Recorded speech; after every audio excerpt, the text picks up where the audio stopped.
इसी में डालना है जी सर, आपका कौन है?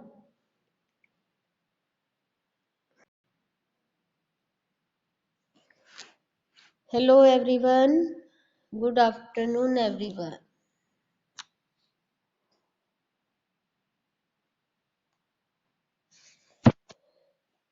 तो आज जो है वो आज का जो हमारा टॉपिक है वो है स्ट्रक्चर ऑफ ग्रोथ, यानी कि ग्रोथ का स्ट्रक्चर क्या है, sectoral share in output and employment. इतना टाइम बीच में गैप इसलिए आ गया क्योंकि 11th क्लास का रजिस्ट्रेशन का काम चल रहा था, इसलिए वीडियोस अपलोड नहीं हो पाए। अब रेगुलर होगा। We know that the growth process causes a shift in the sectoral share in output and employment. हम तीन कंट्रीज इंडिया, चाइना और पाकिस्तान की बात कर रहे हैं। तो तीनों कंट्रीज में जो हमारे तीन सेक्टर होते हैं उनका क्या क्या शेयर रहा है आउटपुट में, उसके बारे में ये टॉपिक है। तो उसमें कहता है कि ग्रोथ और डेवलपमेंट का जो है उसमें प्राइमरी सेक्टर का शेयर जो है वो क्या हुआ है। अगर हम इंडिया की बात करें तो इंडिया में प्राइमरी सेक्टर का जो है वो डिक्रीज हुआ है और सेकेंडरी और सर्विस सेक्टर का क्या होता है, इंक्रीज हो गया है। जितना पहले प्राइमरी में होता था अब उससे कम हो गया है। देखिए इंडिया में परसेंटेज शेयर जीडीपी में 15.4, पाकिस्तान में 24.4 और चाइना में 7.9। सेकेंडरी में है 23.1, 19.1 पाकिस्तान का और 40.5 चाइना का। टर्शरी सर्विस सेक्टर में 61.5 इंडिया का कंपैरिजनली इंक्रीज हो गया, 56.5 और 51.6 हो गया।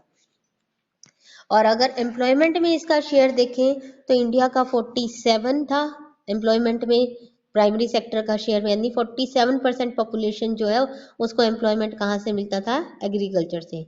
22% को सर्विस सेक्टर से और 31% को सर्विस सेक्टर से। पाकिस्तान में एग्रीकल्चर में 42.3, सेकेंडरी में 22.6, नियर अबाउट है इंडिया के, और सर्विस सेक्टर में वहां पर 35.1% जो है वो शेयर है एम्प्लॉयमेंट में। चाइना में 27.7 प्राइमरी सेक्टर में है, 28.8 जो है सेकेंडरी में है और 43.5 जो है वो आपका सर्विस सेक्टर में है। तो एक्सपीरियंस अगर हम चाइना की बात करें तो चाइना जो है वो मोस्ट डेवलप कंट्रीज है हमारी, और जो इसका हिस्टोरिकल एक्सपीरियंस है वो ये शो करता है कि कितना इसका जीडीपी का शेयर जो है प्राइमरी में जो है वो अब धीरे धीरे डिक्लाइन होकर सेकेंडरी और सर्विस सेक्टर जो है वो अमर्जिंग सेक्टर बन रहे हैं। अब इसमें इसका शेयर बढ़ता जा रहा है। अगर इंडिया और पाकिस्तान के हम एक्सपीरियंस की बात करें तो इंडिया और पाकिस्तान ने डायरेक्टली जो है वो प्राइमरी से सर्विस सेक्टर में शिफ्ट कर लिया है। अब इंडस्ट्रियल एक्सपेंशन से भी ज़्यादा जो है इंडिया में सॉफ्टवेयर इंडस्ट्रीज में सबसे ज़्यादा उस पर जोर दिया जाता है। सर्विस सेक्टर जितना इंडिया में डेवलप हुआ है उतना किसी में भी नहीं हुआ। Expansion of service sector in India and Pakistan is owing to faster integration of these economies with the global economies under the economic and political impact of the developed nations. इसके बाद वो कहता है कि in terms of employment shift from primary to secondary and service sector has not been significant in India as in China and Pakistan. India has virtually failed in this respect. अगर हम shifting की बात करें प्राइमरी से secondary और service sector में तो India में उतना नहीं हुआ जितना बाकी कंट्रीज में हुआ है। पीपल इन इंडिया जो है वो है अभी भी क्या है, प्राइमरी एक्टिविटीज में ज़्यादा इन्वॉल्व रहते हैं, जिसकी वजह से इसका जो देखो चाहे पॉपुलेशन एग्रीकल्चर में ज़्यादा है लेकिन एग्रीकल्चर का शेयर जो है वो जीडीपी में अभी भी कम है। रीज़न बीइंग कि हमारे पास जो टेक्नोलॉजी है वो आउटडेटेड है, एग्रीकल्चर इतनी अच्छी तरह से वेल डेवलप नहीं हो पाई है इंडिया में। इसमें लिखा हुआ है suggesting the fact that while there has been a substantial increase in output outside agriculture service sector there has not been a proportionate increase in employment opportunities उतनी नहीं बढ़ी है। एग्रीकल्चर के बाहर की बात करें तो increase in output is to be explained more in terms of increase in productivity caused by new technology rather than increase in employment। तो हमारी इकॉनमी जो है वो जॉबलेस ग्रोथ प्रोसेस पर स्लिप होती जा रही है कि टेक्नोलॉजी से प्रोडक्शन अगर बढ़ाया जा रहा है तो एम्प्लॉयमेंट की अपॉर्चुनिटीज तो नहीं बढ़ेंगी ना, तो फिर इसका क्या फायदा होता है ऐसे प्रोडक्शन को इंक्रीज करने का। फिर डेमोग्राफिक प्रोफाइल की अगर हम बात करें तो डेमोग्राफिक प्रोफाइल में मेल फीमेल की रेशो की भी अगर हम बात की जाए और पॉपुलेशन की साइज की भी बात की जाती है डेमोग्राफिक प्रोफाइल में, तो birth rate, death rate, life expectancy और मेल फीमेल की रेशो, ये सारी चीज़ें जो है वो डेमोग्राफिक प्रोफाइल में आती है, पॉपुलेशन का साइज वगैरह। तो सबसे पहले इसमें कह रहा है कि इंडिया और चाइना ने दोनों में 38% हैबिटेट जो है यानी वर्ल्ड की पॉपुलेशन का 38% इन दो कंट्रीज में है। India with a little more than 1.3 billion people is a habitat for nearly 18% of world population. पूरे वर्ल्ड की जितनी पॉपुलेशन है ना उसका 18% इंडिया का है। इंडिया की मतलब पॉपुलेशन 18% उसमें कंट्रीब्यूट करती है। और चाइना की है 1.38 billion people is a habitat of near 20%। जितनी वर्ल्ड की पॉपुलेशन है 20% चाइना की है और 18%, देखो दो कंट्रीज ने 38% मेजर यानी नियर अबाउट 40% तो इन दो कंट्रीज ने कर लिया। बाकी वर्ल्ड में जितनी कंट्रीज हैं उसकी 60%, 62%, बाकी तो इसकी है 38% इंडिया। और देखो सबसे ज्यादा पॉपुलेशन जो है इन्हीं दो कंट्रीज में है, इंडिया और चाइना में। In comparison Pakistan is a small country, its population is just 1/10 of China for और इंडिया। कहता है पाकिस्तान एक छोटा देश है और इसकी पॉपुलेशन जो है वो कितनी है, 1/10 है चाइना और इंडिया की। अगर हम both India and China large size of population जो है, देखो किसी भी कंट्री में अगर पॉपुलेशन बहुत ज़्यादा है तो नो डाउट कि ग्रोथ के प्रोसेस में वो सबसे बड़ी हिंड्रेंस रुकावट होती है, क्योंकि इसमें इसको मेंटेनेंस पर ह्यूज इन्वेस्टमेंट की ज़रूरत होती है। और आपको पता है मेंटेनेंस अगर करना है, स्टैंडर्ड ऑफ लिविंग मेंटेन करना है, और इतना हाई इन्वेस्टमेंट जो है वो इंडिया में पॉसिबल नहीं है। तो ग्रोथ रेट ऑफ पॉपुलेशन जो है वो बहुत ज़्यादा है, लेकिन डेमोग्राफिक प्रोफाइल में अगर चाइना की हम बात करें तो moderate growth rate of population हो गई है, डेंसिटी ऑफ पॉपुलेशन भी अब क्या हो गई है, लो हो गई है। क्यों हो गई थी, क्योंकि चाइना ने 1979 में 1979 में वन चाइल्ड पॉलिसी को अडॉप्ट किया था, जो सक्सेसफुली परस्यू हुई थी। इसमें क्या था कि एक फैमिली में एक ही चाइल्ड होगा, ये गवर्नमेंट ने बैन कर दिया था। तो इसलिए जो चाइना की पॉपुलेशन जो है वो 1979 के बाद वो डिक्लाइन हो गई थी।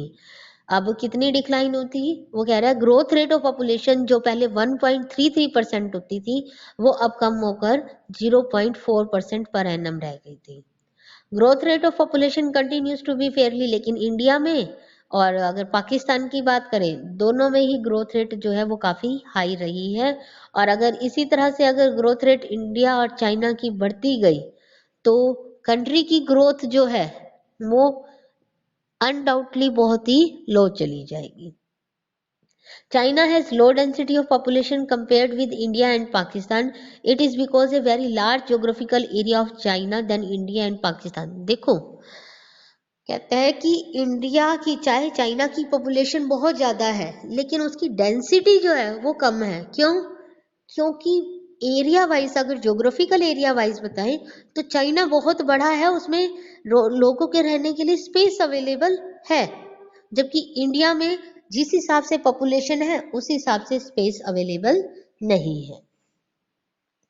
अब इसमें बता रखा है it is to be estimated that 143 person per square kilometre in China. देखो जहां पर स्क्वायर किलोमीटर चाइना में 143 पर्सन रह सकते हैं, वहां इंडिया और पाकिस्तान में देखो कितने हैं, कंपेयर टू 382 इन इंडिया पर स्क्वायर किलोमीटर। इंडिया में 382 पीपल रहते हैं और पाकिस्तान में 225। तो हमारा ज्योग्राफिकल एरिया जो है चाइना के कंपैरिजन में काफी कम है। Other thing remaining constant, lower density implies lesser stress on the country's natural resource, raising its abilities for sustainable development. Both China and Pakistan are showing brighter sign of urbanization than India. Urbanization is closely linked with the structural transformation in the country. It is a consequence of shift of working force from agriculture to industries and services. कहता है कि India, China और पाकिस्तान दोनों ने जो है वो urbanisation हुआ है अर्बनाइजेशन की वजह से स्ट्रक्चरल ट्रांसफॉर्मेशन हुआ, यानी दोनों कंट्रीज ने अब एग्रीकल्चर की बजाय सेकेंडरी और सर्विस सेक्टर में ज़्यादा मतलब कि प्रोडक्शन करना स्टार्ट कर दिया। 32% 31.2% जो है पॉपुलेशन अर्बनाइज हुई है इंडिया में, जबकि चाइना में 51.3% और 37.2% पाकिस्तान में है। यानी इंडिया की अर्बनाइजेशन अभी भी बाकी दोनों कंट्रीज के कंपैरिजन में काफ़ी कम है। ठीक है, ये इसका मतलब यही है कि जॉब की अपॉर्चुनिटीज जो है वो बाकी कंट्रीज ने दोनों सेक्टर में ज़्यादा जनरेट की हैं कंपैरिजन टू इंडिया। इंडिया में जो है सर्विस सेक्टर में और सेकेंडरी सेक्टर में अभी भी जॉब की अपॉर्चुनिटीज बहुत कम है। मेल फीमेल रेशो की अगर बात करें तो जहां पर देखो तीनों कंट्रीज की बता रखी है कि 943 इंडिया में गर्ल्स होती हैं, मतलब फीमेल हैं पर 1000 के पीछे।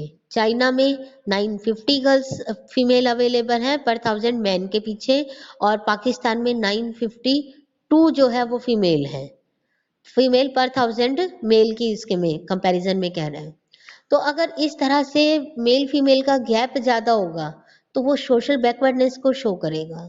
इंडिया में फीमेल्स जो है वो सबसे कम क्यों है, 943। मतलब अगर 1000 लड़के हैं तो लड़कियां कितनी हैं, 943।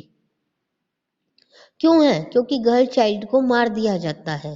फीमेल फर्स्टिसाइड जो है वो इसका सबसे बड़ा रीजन है। दूसरा, गर्ल चाइल्ड की बजाय बॉय चाइल्ड को आज भी ज़्यादा प्रेफरेंस दी जाती है। तो ये कुछ एक रीजंस हैं पॉपुलेशन के। हमारे जो डेमोग्राफिक प्रोफाइल जो है वो हमारी काफ़ी वीक है। अगर ह्यूमन डेवलपमेंट की अगर हम बात करें, किसी कंट्री में देखो इंडिकेटर बता रखे हैं कि अगर ये हाई होंगे तो कंट्री के लिए अच्छा है, और कौन सी चीज़ हाई अच्छी है और कौन सी चीज़ लो अच्छी है वो बता रखा है। लाइफ एक्सपेक्टेंसी जितनी हाई होगी उतनी बेटर होगी, लिटरेसी रेट जितनी हाई होगी उतनी बेटर होगी किसी कंट्री के लिए। बिलो पॉवर्टी लाइन परसेंटेज जितना कम होगा उतना ही बेटर होगा। इन्फेंट मोर्टेलिटी रेट जितनी कम होगी उतना बेटर होगा। मैटरनल मोर्टेलिटी रेट जितनी कम होगी उतना बेटर होगा। इस तरह से ये सारे बता रखे हैं। अंडर नरिश जितने कम होंगे उतना बेटर होगा। जितने लोग जो है वो ज़्यादा से ज़्यादा सुविधाओं को, रिसोर्सिस को असेस कर सकते हैं उतना ही कंट्री के लिए बेटर होगा। जीडीपी पर कैपिटा जितनी ज़्यादा होगी उतना ही बेटर होगा।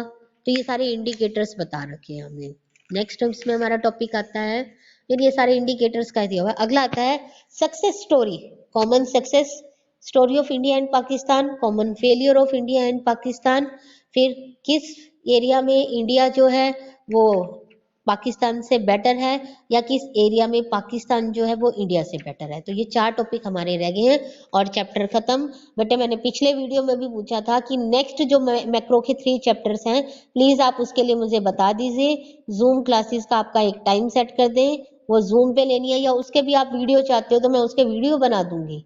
लेकिन मेरे हिसाब से अकॉर्डिंग टू मी वो 3 चैप्टर जो हैं अगर आप लाइव जूम पर लो तो बेटर रहेगा। लेकिन जूम क्लास पर लेने का फायदा तब है जब मैक्सिमम स्टूडेंट्स का उसमें पार्टिसिपेशन इन्वॉल्वमेंट हो। 44 स्टूडेंट्स हैं 12th डी में, लेकिन अगर 20 या 22 स्टूडेंट्स अटेंड करते हैं फिर उस जूम क्लास का क्या बेनिफिट होगा, क्योंकि जूम में ना तो रिकॉर्डिंग हो पाएगी, फिर कभी बार उसके इशू हो जाते हैं, आवाज नहीं आती है बाद में अगर रिकॉर्डिंग अगर कोई बच्चा करके भी भेजता है, क्योंकि होस्ट के पास तो ये अथॉरिटी नहीं है कि वो रिकॉर्ड करे, पार्टिसिपेंट के पास होती होगी। और बच्चे जो हैं हमारे जो क्लासमेट है अगर वो रिकॉर्ड करते हैं और उसमें आवाज क्लियर नहीं आएगी फिर क्या करेंगे हम इस चीज का। तो मैक्सिमम पार्टिसिपेशन मुझे चाहिए। अगर सभी एग्री होते हो, मैंने पहले भी कहा था कि व्हाट्सएप पे मुझे मैसेज करो, मुझे बताओ कि कितने स्टूडेंट्स जो हैं 12th डी के, 12th ई के हैं 37 स्टूडेंट्स, 12th डी के हैं 43 स्टूडेंट्स। तो प्लीज अपनी जो है अटेंडेंस मार्क करके मुझे प्रॉपर बताओ कि zoom classes in 3 chapter, last ये 3 मैक्रो के रह गई हैं, और इसमें मैक्सिमम क्या है, मैं तो कहती हूँ 100% मुझे जो है हर स्टूडेंट का इन्वॉल्वमेंट जूम क्लास पे चाहिए। तो जितने और 3 बच्चे जो हैं वो आर्ट्स के भी हैं, एच सेक्शन के 12th के, तो जितने ज्यादा पार्टिसिपेट होंगे बच्चे उतना ही बेटर रहेगा।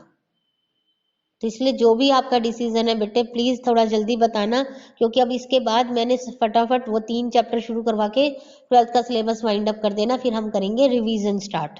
ठीक है, तो कॉमन सक्सेस स्टोरी अगर इंडिया और पाकिस्तान की बात करें, कहते हैं तो इंडिया और पाकिस्तान जो है डबल कर लिया उन्होंने पर कैपिटा इनकम, जो कि एक रिमार्केबल अचीवमेंट है। इंडिया में जो पॉपुलेशन जो है, सॉरी कह रहे पाकिस्तान की पॉपुलेशन 4 फोल्ड हो गई है इंक्रीज, और इंडिया की 3 फोल्ड पॉपुलेशन जो है वो इंक्रीज हुई है। एब्सोल्यूट पॉवर्टी जो है, एब्सोल्यूट पॉवर्टी आपको पता है क्या होती है, अगर कंपैरिजन होते हैं तो वो रिलेटिव होती है, और जो एक्चुअल में होती है तो वो क्या होती है, एब्सोल्यूट। तो इसमें पर क्या जो है पर डे के हिसाब से, डॉलर के हिसाब से जो क्राइटेरिया किया गया है, तो कहता है कि अब वो पॉवर्टी जो बिलो पॉवर्टी लाइन है वो नंबर भी क्या हो गया, काफ़ी रिड्यूस हो गया है। फूड के मामले में हमारे पास सेल्फ सफिशिएंसी है, फूड का प्रोडक्शन इतना होता है कि अब हमारे पास सरप्लस में एक्सपोर्ट होता है, हमें किसी दूसरे देश से फूड ग्रेन जो है वो एक्सपोर्ट नहीं करना पड़ता, इंपोर्ट नहीं करना पड़ता। प्रोडक्शन भी ज़्यादा है, सेल्फ सफिशिएंसी भी ज़्यादा है। डेली कैलोरिक और प्रोटीन जो है वो पर कैपिटा के हिसाब से वो भी अब इंक्रीज हो गए हैं। हमारा जो सेक्टर जो बैकवर्ड माना जाता था वो मॉडर्न सेक्टर में चेंज हो गया है। इंडिया और पाकिस्तान दोनों ने ही जो है वाटर रिसोर्सेज जो है वो अब उसमें पहले से ज़्यादा इम्प्रूव हो गए हैं, और जो वाटर रिसोर्सेज जो हैं अगर वो इंक्रीज हो जाते हैं तो इससे एक तो हेल्थ का इशू जो है कि पानी पीने का पानी साफ जो है वो अच्छी क्वांटिटी में अब गांव में रिमोट एरियाज में भी अवेलेबल हो गया है, तो पॉपुलेशन जो है वो पूरी तरह से उसको असेस कर पाती है। वाटर रिसोर्सेज जो है वो चाहे इंडिया है चाहे पाकिस्तान है, दोनों ने ही इम्प्रूव किए हैं। अब दोनों की फेलियर्स क्या है कि दोनों ने ही क्या किया, डोमेस्टिक इंडस्ट्री को प्रोटेक्ट करने के लिए ग्लोबलाइजेशन का एडवांटेज जो है वो काफ़ी देर से लेना शुरू किया, जबकि चाइना ने उसका एडवांटेज पहले ले लिया था, लेकिन हमने इसको काफ़ी लेट स्टार्ट किया। दूसरा, हमारे जो पॉलिटिशियन और ब्यूरोक्रेट्स हैं उनका जो माइंडसेट जो है वो अभी भी कंट्री की ग्रोथ और डेवलपमेंट के लिए ध्यान नहीं देते हैं इसमें, कि कंट्री को किसमें फ़ायदा होगा, वो अपना फ़ायदा सोच के वो करते हैं। वो फ्रीडम ऑफ चॉइस प्रोड्यूसर और कंज्यूमर जो है, कहते हैं कंट्रोल वो अभी भी अपने हाथ में रखते हैं, वो कंज्यूमर और प्रोड्यूसर की चॉइसेस पर ध्यान नहीं देते कि उनको कौन सी चीजें चाहिए, तो इस चीज पर ध्यान देना चाहिए।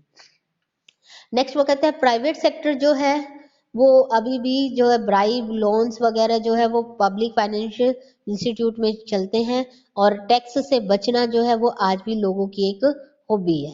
टैक्स तो लोग ईमानदारी से पे ही नहीं करते हैं। और अगर फिजिकल मैनेजमेंट की बात करें तो फिजिकल डेफिशिएट यानी कि गवर्नमेंट का एक्सपेंडिचर जो है वो गवर्नमेंट की इनकम से काफ़ी ज़्यादा है, तो ये फिजिकल डेफिशिएट जो है वो भी 7 से 8% जो है वो इंक्रीज हो गया। नेक्स्ट वो कहता है कि टैक्स से जो इनकम होती है वो डिफेंस पर ज़्यादा खर्च की जाती है, इंटरनल डेब्ट सर्विसिंग पर खर्च की जाती है, जिससे ग्रोथ का प्रोसेस जो है वो रुक जाता है। अर्बन सर्विसेज अभी भी डेफिशिएट है, इलेक्ट्रिसिटी वाटर ट्रांसपोर्टेशन जो है वो भी ग्रोथ के डेवलपमेंट के लिए जितने ज़रूरी है। देखो पीछे उसने सक्सेस में कहा कि हाँ हमारी असेस जो है वाटर रिसोर्सेज पर बढ़ गई है, पहले से इंक्रीज हो गया, लेकिन पूरी तरह से अभी भी वाटर जो है वो हमारे पास अवेलेबल क्वांटिटी, मतलब जितनी असेसिबिलिटी चाहिए उतनी अभी नहीं हो पाई है। और पॉलिसी के बनाना और उसकी इम्प्लीमेंशन, उसके बीच में टाइम गैप बहुत ज़्यादा होता है। कागजों पे तो पॉलिसी बन जाती है, लेकिन प्रैक्टिकली इम्प्लीमेंट होते हुए उससे काफ़ी टाइम लग जाता है। ठीक, अब ये तो थी दोनों की फेलियर्स और कॉमन सक्सेस। अब आता है कौन कौन से एरियाज हैं जहां पर इंडिया जो है वो पाकिस्तान से बेटर है। एक तो स्किल्ड मैन पावर, रिसर्च और डेवलपमेंट में इंडिया जो है वो बेटर है पाकिस्तान से। एक्सपोर्ट सॉफ्टवेयर का इंडिया का बेटर है पाकिस्तान से।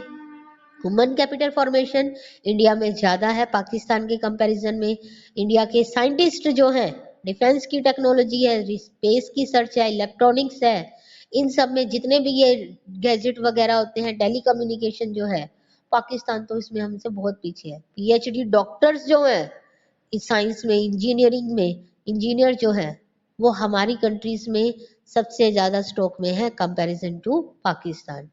और अगर एजुकेशन में इन्वेस्टमेंट की बात करें तो इंडिया में एजुकेशन पर ज़्यादा इन्वेस्टमेंट हुआ है, no doubt. Adult literacy rate, female literacy rate जो है वो बढ़ती गई है, और सभी लेवल्स में एजुकेशन में लोगों का इन्वॉल्वमेंट जो है वो भी बढ़ गया है। और लोगों ने एजुकेशन को अब समझ लिया उसकी वैल्यू को, तो अब कोई ऐसे नहीं होते हैं कि बच्चों को घर बिठा दो, उनको पढ़ाना नहीं है, हर कोई अपने बच्चे को पढ़ाने के लिए स्कूल भेजता है। तो लिटरेसी रेट काफ़ी इंडिया में हाई हो रही है, इम्प्रूव हो रही है। फर्टेलिटी रेट जो है वो डिक्लाइन हो गई है। पॉपुलेशन की ग्रोथ रेट जो इंडिया में जो थी, अब वो कम हो गई है comparison to Pakistan. Infant mortality rate और हेल्थ की इन्फेंट मोर्टेलिटी रेट कम हुई है, हेल्थ की फैसिलिटीज इंक्रीज हुई है इंडिया में, पाकिस्तान से बेटर है। अब पाकिस्तान किस किस चीज में बेटर है इंडिया से वो देखिए। और कहते हैं starting from almost the same level as India, Pakistan has give better result in the migration of work from हाँ ये तो है ही सही। जितना इंडस्ट्रीज में मूवमेंट माइग्रेशन जो है वो पाकिस्तान में हुआ है वर्कफोर्स का, उतना इंडिया में नहीं हुआ। इंडिया में आज भी लोग जो है वो एग्रीकल्चर के साथ ही चिपके हुए हैं, रूरल टू अर्बन का माइग्रेशन बहुत होता है, कम हुआ है। बीपीएल पॉपुलेशन जो है, बिलो पॉवर्टी लाइन जो है, वो इंडिया में अभी भी कंपैरिजन टू पाकिस्तान ज़्यादा है।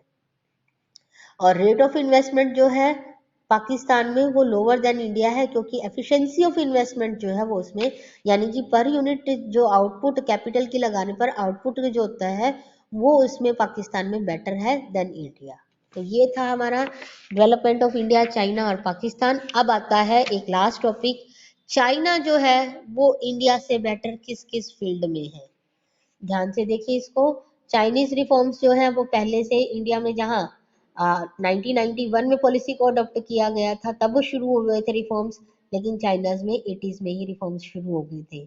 और रिफॉर्म का प्रोसेस जो है वो जीडीपी ग्रोथ पे ज़्यादा फोकस किया गया था। चाइना ने इनिशिएटिव जल्दी लिए थे। चाइना ने क्या किया था, पॉवर्टी एलिवेशन पर ज़्यादा जोर दिया था, जबकि इंडिया ने जीडीपी ग्रोथ पे जोर दिया था।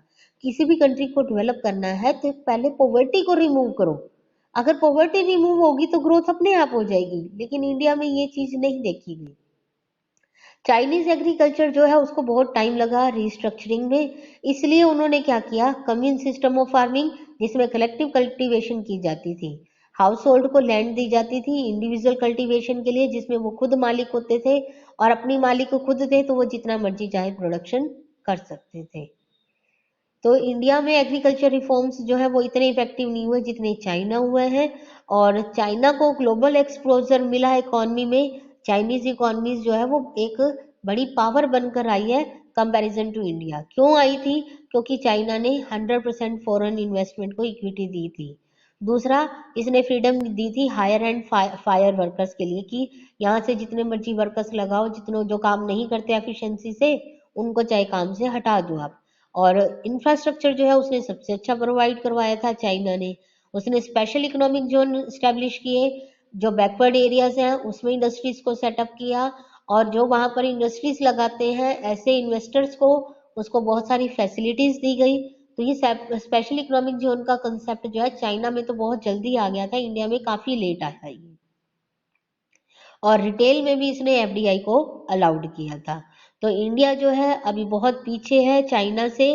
और दूसरी बात, लेबर इंटेंसिव सेगमेंट जो है उस पर ध्यान देने की अभी ज़्यादा ज़रूरत है, क्योंकि चाइना जो है वो सेकेंड लार्जेस्ट इकॉनमी बन गई है ग्लोबल जीडीपी के शेयर में, जबकि इंडिया इससे काफ़ी पीछे है अभी। तो ये था आपका चैप्टर हुआ कंप्लीट। आप प्लीज़ मुझे अपने रिस्पॉन्सेज जो है वो व्हाट्सएप पे जल्दी बताइए जूम क्लासेस के लिए। मोस्ट प्रोबेबली जो है मंडे को तो भाई दूज है, तो कोशिश करेंगे ट्यूसडे से जो है वो आपकी क्लासेस जो जूम क्लासेस जो है वो टाइमली स्टार्ट कर दूं। और टाइम भी एक मुझे बता दो जिस पर मैक्सिमम जो है बच्चों के पास फ़ोन अवेलेबल हो और दूसरे टीचर्स के साथ टाइम क्लैश ना करे। ठीक है।